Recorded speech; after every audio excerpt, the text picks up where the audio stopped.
I'm doing my personal page, and we're broadcasting live from my page from 3+1, Five Guys Live, all networks go. Everybody, welcome, welcome, welcome to a post DNC Live with the one and the only Atlanta activist and resident Dr. Deandre Pickett from Pickett Speaks. Welcome, welcome. All the extra though. all the extra earned accolades. You know, I guess you're what you're the Prince. Who are you? You're the Black Panther Prince Charles. Tonight I'm representing our Iron Man for the Iron Man Nation. Okay. Not an Iron Man. I'm not actually an Iron Man fan, but it's the T-shirt that's the T-shirt that I'm wearing, the T-shirt that I have on. We are really here coming to you just to talk about and kind of give a nightly recap and overview of the DNC. It's a big week in America, and I want to know what you guys thought of the DNC. And we're going to tell you what we thought, but we really want you to chime in, give commentary, give your ideas, give your comments. I know I was doing live critiquing on the 3+1 group. So if you're watching and you're not a member, you can search for 3+1 Media, join our group, like the page. I'm going to do this every night, throughout watching. But Deandre, before I give any of my opinions, because my opinions have been made public for the whole world to see, what were your thoughts? Those people who watch, who follow me, knew I was kind of doing joking here and there, but I was also being critical. I will say that night I've been, for me, because I've been to a convention before. I do understand that this is not a conventional convention, right? And so I'm very clear that things had to be a certain way and so forth and so forth. So I get that. So I'm not going to take it from that stance. I'm going to take it from the stance of the message and the enthusiasm. Unfortunately, being someone who is an avid voter, someone who continues to make sure that everything, if you go check my voting record, I vote. So I'm not technically the base that you're trying to speak to. Tonight is opening night for the discussion to why these millennials and these Z's and X's or whomever's need to choose Joe Biden. Millennial and Zoomer voices, the Zoomers, Generation Z. This was their night to excite them. And I don't know if night one did it. Except for night one did not do it. No, night one didn't do it. And I don't think that night 2, 3, or 4 will do it because I don't think they're going to come back. And that is my concern. Many people on my Facebook page were very hard. I feel they were being hard on me because people want to be very complimentary, and that's fine. I want to say hands down. I think anyone who knows me, I know a lot of people who watch may not know me because they're different platforms and different people have invited, their friends to the group. But for many, if you really know me, you may find that I may be one of the most loyal Democrats that you'll meet. And with that level of commitment and that level of fidelity to the party, I feel as though I also have the right to be honest and critique honestly how I feel. And I do feel that tonight started off really bad, and I think it got better over time. I end tonight with a C. There were A+ moments. Michelle Obama gave an A+ moment. Amy Klobuchar gave an A+ moment. Bernie Sanders gave an A- moment. But overall, the night as a whole ended with a C-. John Kasich gave an A- moment. But overall, I feel like this was a C- event. This is what I wanted, Deandre. Hey, Annette, how are you doing? I'm glad that you are here with us. And we will talk about Michelle tonight. We will talk about that. So if you can stick with us a little bit, we'll go right into that first because I know that you have to hop up early in the morning and engage the little babies. But right off the bat, this was a chance, and Sarinthia, you already know how I feel about this. This was a chance for innovation, and this was a chance to show the world that the Democratic Party is the party of innovation and that we are the party of progressivism in all elements, in all aspects. Even if our politics can't be progressive right now because we are definitely looking at a moderate, presidential candidate, we can be progressive in what we do with technology. We actually saw some excellent work and with this year with a virtual awards program from BET. BET gave America a phenomenal tribute to Black culture, to Black lives. The DNC could have hired the whole BET team and said, hey, I want you to transform that into a convention, but let's not make it about, BET. Let's make it about the DNC. And they failed to do it. It was choppy, it was disoriented, and it was not streamlined. And to me, it certainly didn't do what you said earlier, bring in those young voters and bring them into the DNC. The DNC for me is a big problem. Joe Biden isn't a problem. Kamala Harris isn't a problem. Bernie Sanders isn't a problem, but the DNC is a problem. I am very disappointed in the DNC. I've been disappointed with them throughout the whole process. I feel as though they allow a lot to get away from them. I feel as though they allow a lot of people who were on board, who were excited to also get away. And tonight they did nothing to bring them back. And we can't afford to lose them. Michelle Obama said clearly in her beautiful, eloquent, and articulate speech that it's a small margin of error that cost Hillary Clinton the 2016 election in those battleground states. If the young voters would have come out and voted for Hillary, those that had the passion for Bernie in 2016, we would not have Donald Trump today. But they didn't. And the Democratic Party took them for granted and ignored them. We are doing the exact same thing. And I saw that tonight in a lineup of people that didn't speak to young people on opening night, in a lineup of artists and entertainers who didn't speak to young people tonight. And it really concerns me. I'm very disappointed in the DNC, and I got a whole lot to post about them coming up. Mm-hmm. I'm going to mute myself, DeAndre, and let you. No, don't mute. I said you're not gonna do me like your other guests. You're gonna stay on here. You're gonna stay right there. But I will say that again, going back to what you said, I guess I was very disappointed that there were again not enough younger voices. There weren't enough. Talk about him, Serenity, because I'm on the fence about him, and I'm gonna tell you why tonight. I actually saw her comment, and I actually purposely looked over the comment only because of the fact that I have my issues with Billy Porter. About that, but again, I will say again, I was very concerned, and I was I was very concerned about the fact that there were not any, because it was the first night. The first night is the one where you need to make sure that you set a precedence, and you make sure at the end of the day that you set the ground. We did not see you saw young people in the opening singing the song. There were not any young lawmakers. There weren't any young, there weren't any Black lives. You talked about Black Lives Matter. You didn't bring any activists on and say, where were the Black Lives Matter activists? Yeah. This is the problem. We don't care about the elder statesmen of the Democratic Party anymore. That day has come and gone. The Black Lives Matter movement, you know what? Built statues did not topple because of John Kasich and Amy Klobuchar. Mm-hmm. They didn't do that. It toppled because of the activism of our young people, and they were missing in action tonight. Even tonight on my live, I had Dr. Wes Bellamy, who was literally the vice mayor of Charlottesville during the time when all that civil unrest was going on in 2017. He wrote the book in 2018 talking about monumental. It's more than just statues. He began to have these conversations about why this negative image is not important. Is important to making sure we change the trajectory of where we're going as a nation and as a people. And so you had many individuals. You had persons even within the Biden camp. And so though I don't want to necessarily bang them for it, but at the same time, we also have to do our due diligence by holding them accountable and saying, listen, you got to do right. You got to do better. And you had plenty of time to prep for this. We weren't waiting on Kamala for this. So you had plenty of time to prep for this. And Tatiana said, listen, but Tatiana, I was the same way. I said, listen, I'm still going to vote.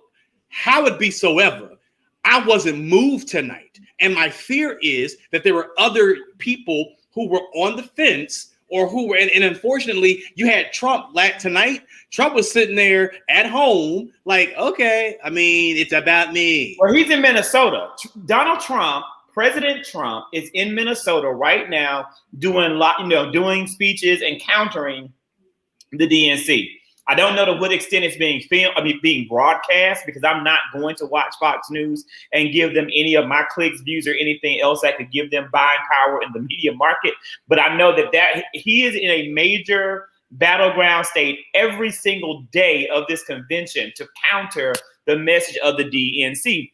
Tatiana, I think that you're right. And I think, I wasn't super excited about many of the speakers. I had my moments of excitement. Again, John Kasich, A-. Amy Klobuchar, A-. Michelle Obama, an absolute A+. There were highlights. Bernie Sanders, a strong A. There were amazing speeches tonight, absolutely, and that made this worth watching, absolutely. But it was the organization of the convention as well that concerned me. It was not well organized, and it wasn't well done, and it wasn't well put together.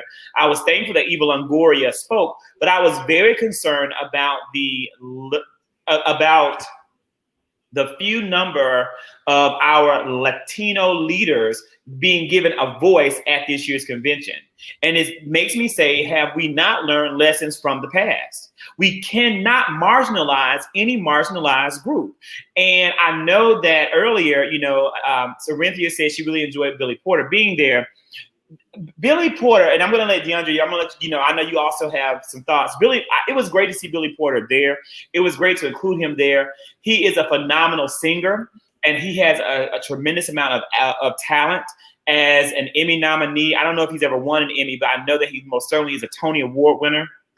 It's great to see him there. But there are other marginalized members of the LGBTQIA+ community that have done groundbreaking work with activism that I would have rather seen there. I believe that the power of a convention like the DNC is to give America to amplify voices that we don't know, but that we should know. There are people in this world that have done the work, that have made the change. And I don't know, I'm not saying Billy Porter hasn't done that, because I don't know enough about him. But personally, I have not seen enough. I guess I can say, in my opinion, he hasn't done enough, because I'm well read. I'm constantly reading it. If I don't know his activism, then to me that it may not be very present. I don't know everything, but I do read a lot. And so to me, he's not who I would want to see. To be honest with you, if there's somebody who I would want to see from Pose, his program on FX, it would have been one of the amazing female leads or female actresses on that program that were overlooked for this year's Emmy nominations, who are activists in the LGBTQIA+ community with a specific emphasis on trans women's lives. That's who I would have wanted to see. I would have loved to have seen them being given voice. So that's not meant to knock Billy Porter, but for me, it wasn't any kind of, let's run around the house screaming, woo, woo, woo, rainbow flags and shoot up some firecrackers. So I'm listening. I'm also looking at some of the comments from people who are in my watch party as well. And one of the things that one of my Masana brothers just said is that he was just talking to his 18-year-old. He was just talking to his 18-year-old, and they were having a conversation about it. And she heard, I'm reading it verbatim. He says, just talked to my 18-year-old, and she thinks that Biden will lose. She's not seeing anything more than just lip service. She's wondering, what are they really going to do? She's wondering, how are they going to bring about the change she's hearing? And one of the things that we have to be very careful of, and both of us, we're both English teachers, have been English teachers, and we know that words matter. And we know that you have to be able to articulate a thing in order for someone to fully understand it. And you have to be very mindful that people's attention spans are like that. And if you cannot grab their attention span and be able to speak to them in a language or in a way that's going to make sure that they understand it, then you're going to lose them. That's and especially right. You're talking about a young person who's 18 years old, who may not fully, who's for the first time going to be voting in November. Where do you provide her with a passion? Where do you provide her with excitement? And so we have to do a better job. We can't keep talking about the young people don't understand. You don't want to know why they don't understand? They don't understand because our platform is unclear, our position is unclear, and the way that we articulate our plan and our process is unclear. So we have to do a better job. It was Michelle Obama who said to us, listen, y'all out here playing games.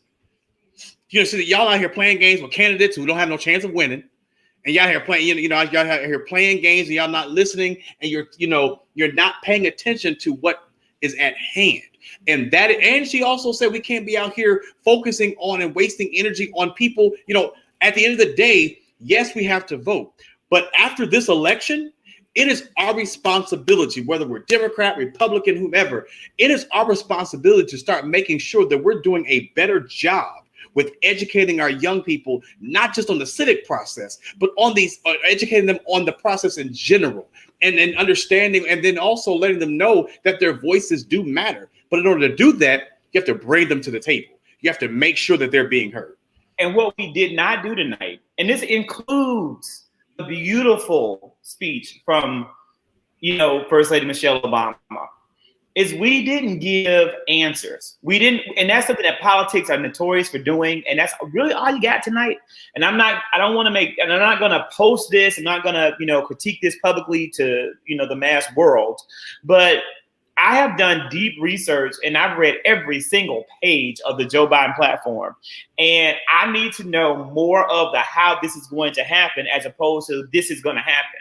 You can tell me all day what you're going to do, because that's exactly what Donald Trump did 4 years ago for his believers. He said he was going to build a wall. He said he was going to lock her up. He said he was going to kick immigrants out. He said all these things, and none of those things have come to pass. What has come to pass is 170,000 people dead from COVID-19, a pandemic that you called a hoax and told people to inject disinfectant for, and it will cure them. So I don't want to hear about what you're going to do without seeing a plan for how you plan to do it. And this is a time that has to happen. Hopefully on Thursday, when Joe Biden is given the platform, he is truly going to give us the how behind the what he's going to do and make believers out of us. I want to kind of hit here. I agree with Annette that, hearing Republicans stand up for Joe Biden made me feel better about Republicans. It did.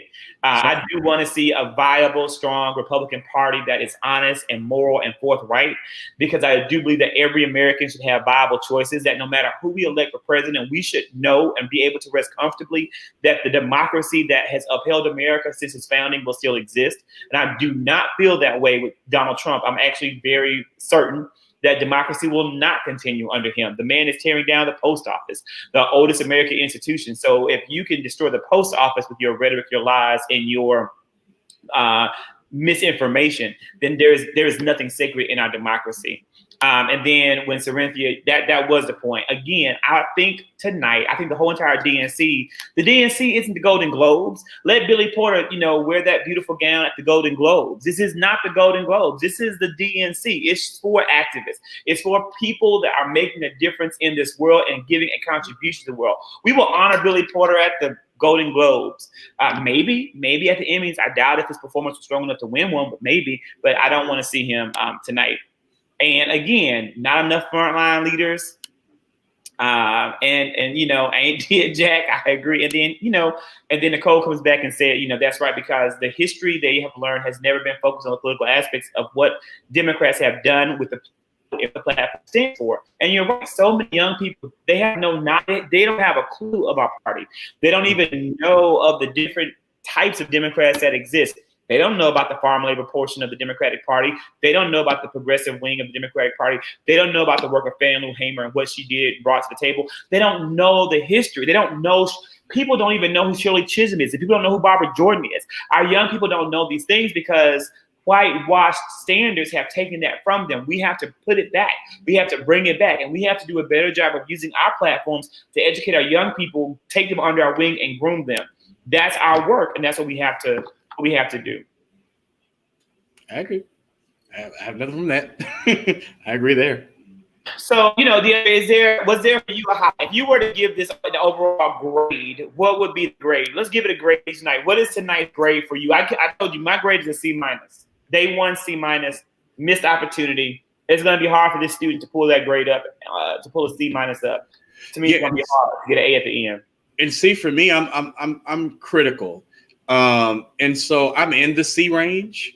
Again, for me, I think what gave me hope for what is to come is the fact that, again, I'm a John Kasich fan. So many people may think that I'm weird. I'm sorry. I'm a John Kasich fan. I do think that, he honestly, when I looked at, because I like to look at both parties. I like to look at what both parties are doing. And I like to actually hear what both parties are saying. And you have to be cognizant of what each side is saying. And I will tell you that John Kasich laid a platform tonight that said, listen, we're in, and it was it was whether you have to pay attention to all the symbolism as well. I mean, he stood there, right there, split the road. Like, listen, walk in the road. Literally, you have to look at everything. The symbolism of it all and the alliteration of it all. The fact of the matter is we really are at two places. And now that as one of the viewers said earlier, now that you currently have, oh, sweet Jesus, Chantel, wow. Okay. I'm sorry, looking at one of my comments said D+. She said D+ overall day, C+ for the evening convention presentation, and she's Miss DNC. So So she kind of agrees. Ask her why, tell us why you feel that way. Give DeAndre the insight as to why you're giving that grade as someone who also has attended the DNC. You're active, a delegate. Tell us why you say that. Because Yeah, because Chanel is a delegate. And so, I'm very curious to know, why why that is the case. But again, I felt hope in that. I felt hope. I felt a glimmer of hope again, as always. Just kind of seeing some of Cedric. He kind of gave me a little bit. That wasn't that was a decent speech. But of course, at the end of the day, it was former First Lady Michelle Obama who sealed the deal. They were very strategic. They knew, she has to be day one. She has to be, the person who, and I think that's going to be, if anything, the thing that holds them over to see what happens. I don't necessarily, again, I don't necessarily know if the Bernie Sanders thing was the one. I don't know if the Bernie Sanders speech was the thing that captivated. I don't know. I'm not a big Amy Klobuchar fan, so I don't think that really captivated. Governor Whitmer, she's cool, but it was wonky. It was kind of weird where it was placed. And so there were so many. Oh, there was another thing. I'm sorry. There was another thing I liked. The other thing that was kind of interesting to me is when I got a chance to see all the other previous candidates. That moment for me, as weird as that sounds, was kind of interesting because he got a chance to see that's unification. I like that. Whether you believe it or not, that was a form of like, listen, we're coming together saying, yo, we all ran. But then to hear the stories, to hear about Joe Biden going to that was great. Yeah, going to let them know that you were needed, letting them know, to giving them feedback. So kind of seeing the unification of that. So there were bits and pieces that drew me in. But again, is that enough?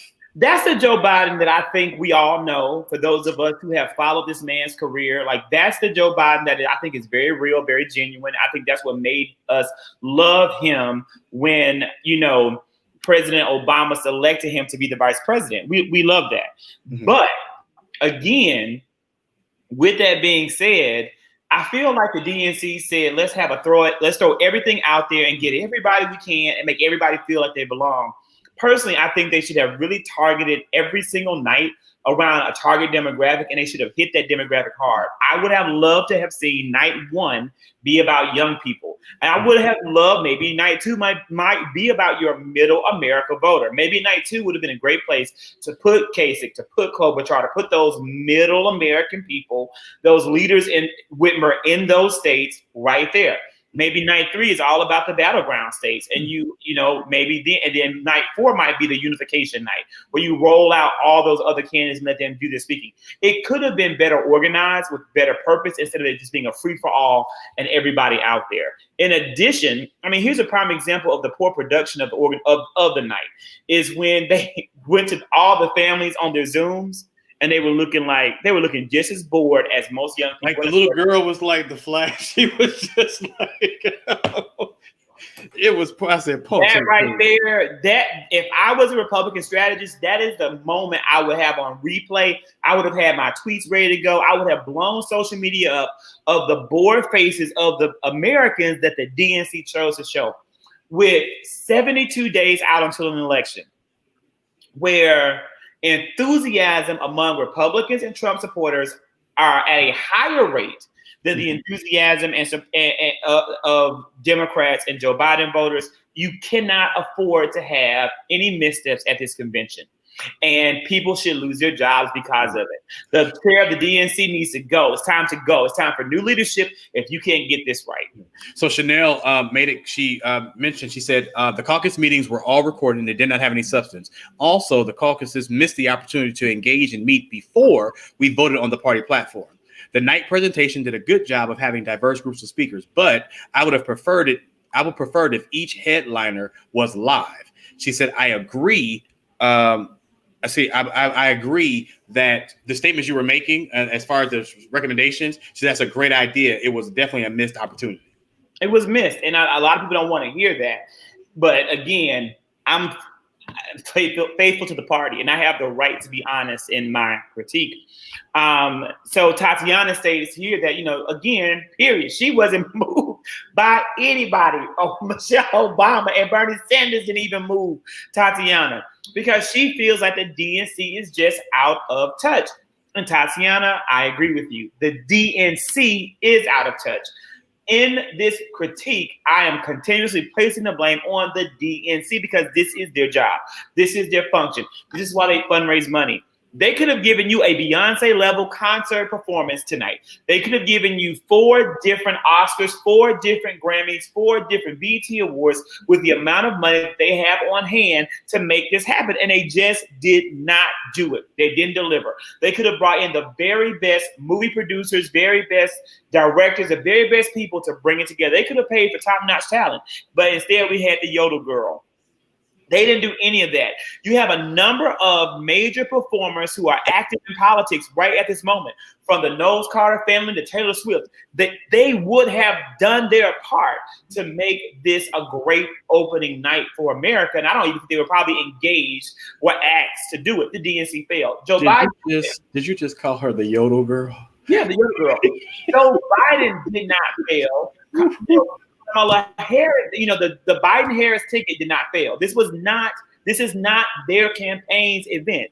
It's the DNC's event. The DNC failed to give us what they should have done. Nicole says that, Michelle saved the evening. I agree. I think she did save the evening. Her speech was beautiful. I think it's one for the ages. I would love to see Melania, plagiarize this one as well.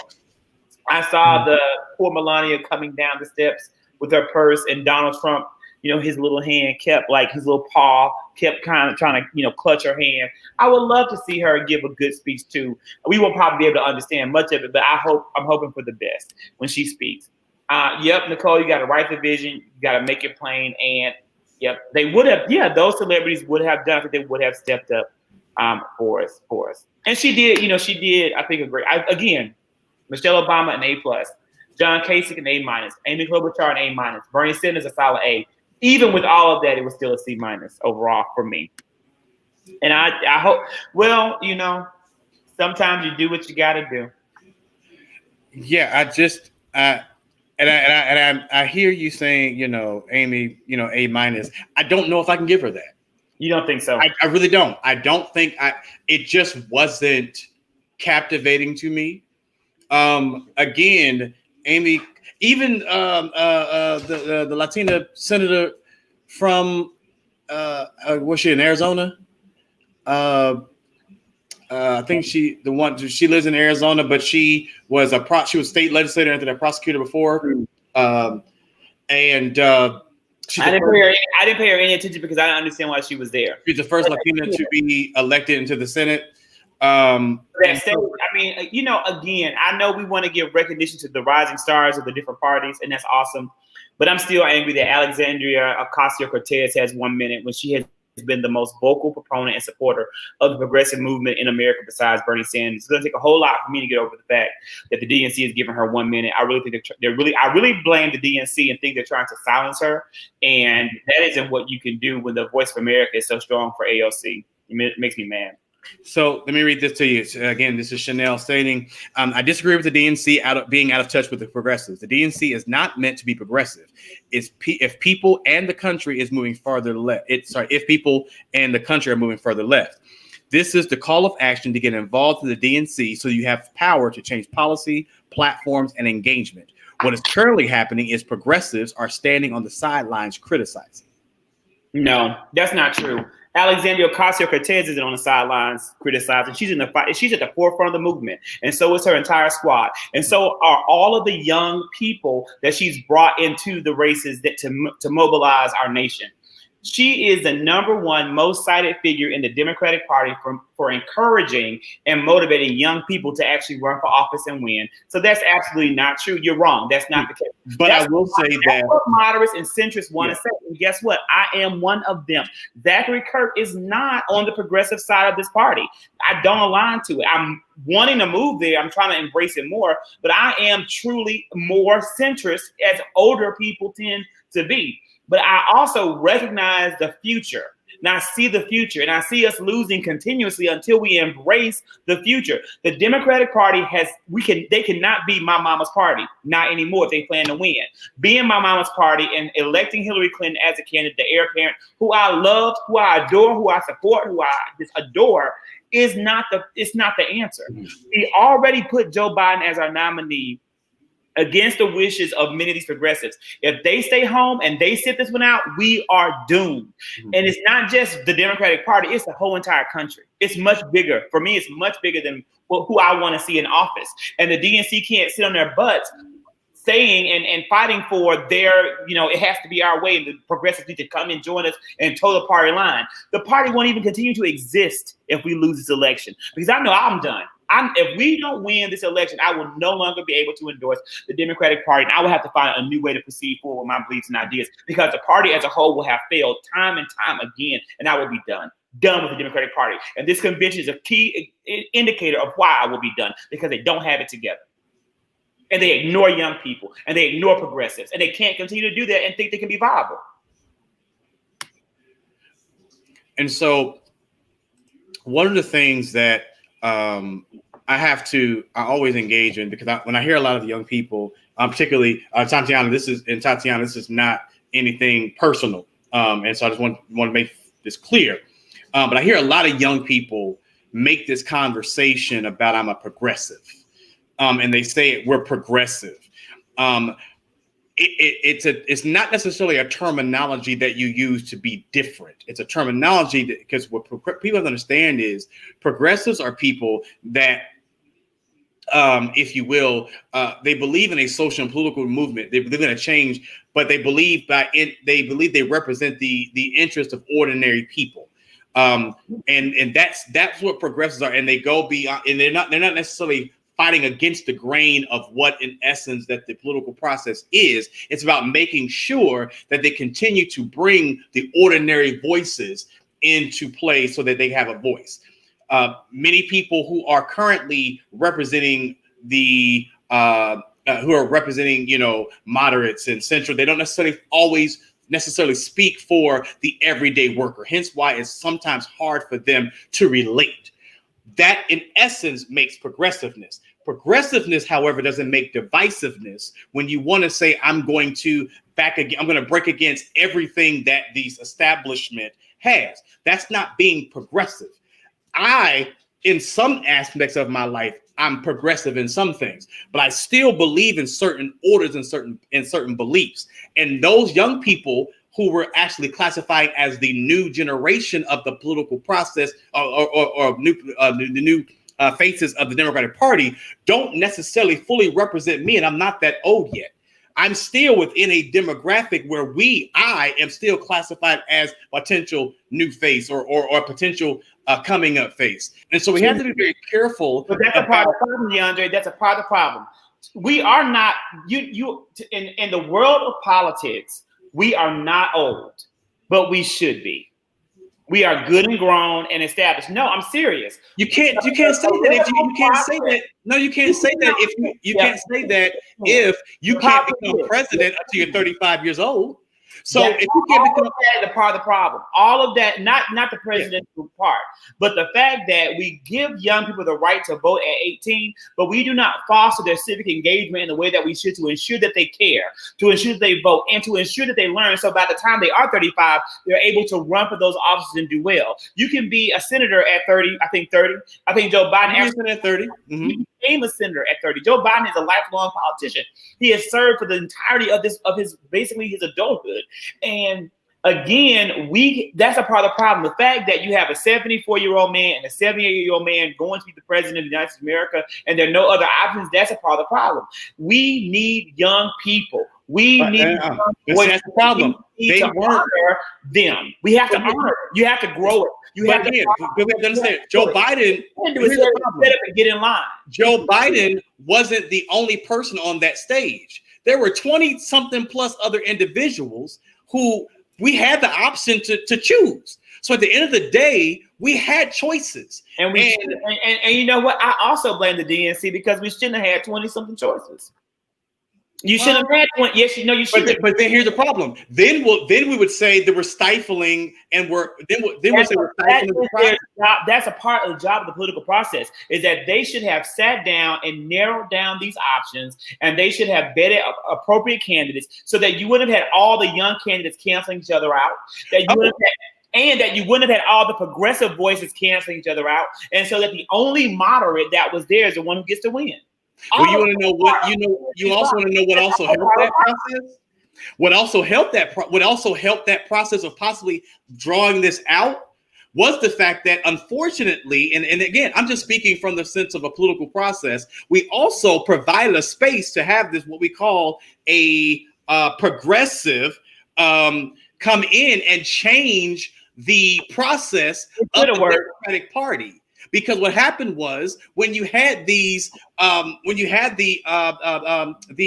super delegates and you had these votes, literally because a person who was actually not a Democrat came in and said, I don't like how the Democratic process, how the Democrats are actually counting their super delegates. But you see, but that's the thing. We think that being progressive is coming in and changing policies because it doesn't fit our needs. And so we have to be very careful about going and putting processing in place that don't fit our needs. And then when it comes time for us to actually have to do something about it, now we're stuck with it. And Deandre, you're right. You agree. And who created that too is the DNC's fault. They should never have allowed an independent to ever have a seat at the table. That's not how it works. But the DNC allowed it, and they allowed it, and that's what I'm saying. They are the problem. The DNC is the problem. Again, I'm going to be proud to say never again. To tear up my commitment to the Democratic Party after all of the fidelity and loyalty I've shown them. If we don't win this election, if they blow this election, if we can't beat Donald Trump, then we can't exist. If you can't beat a man who is killing Americans daily, who is trying to undo the post office, who has sat up here and said that Black lives don't matter, and you can't beat him, you do not deserve to exist in America. I would agree with I believe his name Ansari. I would agree with Ansari.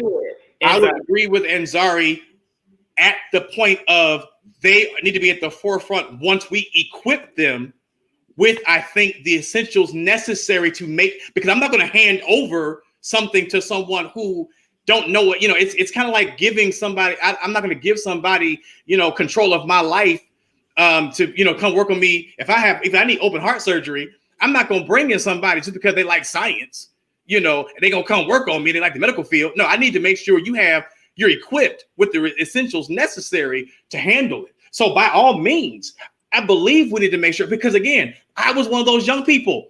Who was out there. I was at the DNC convention in 2008. I was one of those delegates who were out there. I had a voice. I was actually speaking on one of the platforms of one of the events. And so I understand what it means and what it means to actually have. President Obama actually utilized the young vote. He believed, he knew that was where we needed to go. But we also have to make sure that if we're going to make them and put them in the forefront of the political of the Democratic Party and make sure that they are the future, we have to, one, make sure we give them something to work with and not just simply say, yo, you now need to be part, because I think that's becoming that issue where you want young people to step up. But again, we're also dealing with people who won't give them a chance. And so you have to make sure that that's why you also have to vote the right people in too. People who are not just doing it for themselves.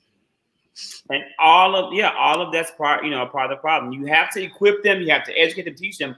But here's also a sad fact and a sad reality. The majority of American voters don't have an education around the issues.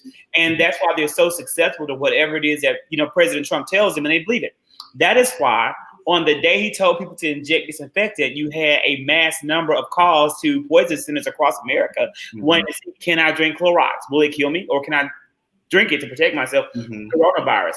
That's why you still have people who would repost what a woman who says that demons come into her bedroom and inject her with sperm, and repost it, saying that she's America's best doctor. She's the best doctor in America. That is why these things happen, because people don't watch the news. People aren't informed. And we can't say that your educational level or your lack of knowledge is what's going to qualify you to vote. That's not how it works. We have a lot of work to do as a party, but guess whose job that is to start that process? The failed DNC. Again, I just put all the blame tonight on the DNC. Maybe tomorrow I'll feel different. Maybe they'll hit a home run. I'm hoping for the best. Tonight ends with a C- for me. I think everybody has 40 minutes. It's supposed to be a 20-minute chat. We're 20 minutes over. You're right. So you know what, Nicole? Share this with the young people, right? Share it. Share it out. Share it far. Share it wide. I'll be here every night with whoever wants to join, and I'll be in the 3+1 media group. So join the group. If you're not a member, it's open to everybody. I created the group because my Facebook friends is at 5,000. Facebook it sucks that I can only have 5,000 friends, but Donald Trump can say whatever he wants to say, and Russian bots can pretend to be black people and steal votes. But I can only have 5,000 friends. So the 3+1 media page, I'll be there every night, live chatting, and then having these discussions afterwards, and giving the full breakdown of the whole process. Thank you, Dr. Pickett, for joining me. DeAndre's fine. Dr. Pickett, you had a phenomenal. DeAndre's fine. You had a phenomenal Pickett Speaks earlier tonight. So for anyone who didn't watch that, you can go to DeAndre's page and see it. You can also find it on YouTube. It's Pickett Speaks YouTube. Yes. Yeah, and it will broadcast. It will broadcast again first thing tomorrow morning at 9:00. So if you want to watch it again, excellent. It was well done. And I know next week you're going to have one of the actors from Greenleaf. Yes, Benjamin Patterson from who played Noah Kendall from Greenleaf. So I think so check that out, and I will talk to you guys soon. See you tomorrow.